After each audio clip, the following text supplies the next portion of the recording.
Sugatan ng isang driver matapos na tumagilid ang minamanehong van sa Baguio City. Tutukan sa report.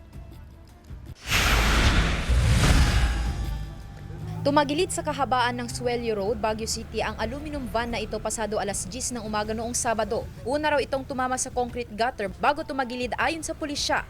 Kargado ng mga kahon na naglalaman ng mga bote ang aluminum van. Galing daw itong van sa may Marcos Highway at patungong Asin Road at pagdating sa pababang bahagi ng kalsada ay pumalya umano yung preno. Napanggan nito ang isang concrete na gutter. Sugatan sa insidente ang 43 anyos na driver na dinala sa pagamutan.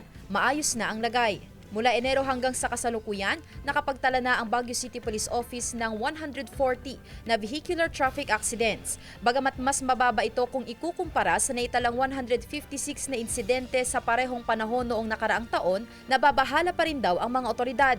Inaasahan daw ang pagdami ng volume ng sasakyan na aakyat sa Baguio dahil sa pagdiriwang ng Panagbenga Festival.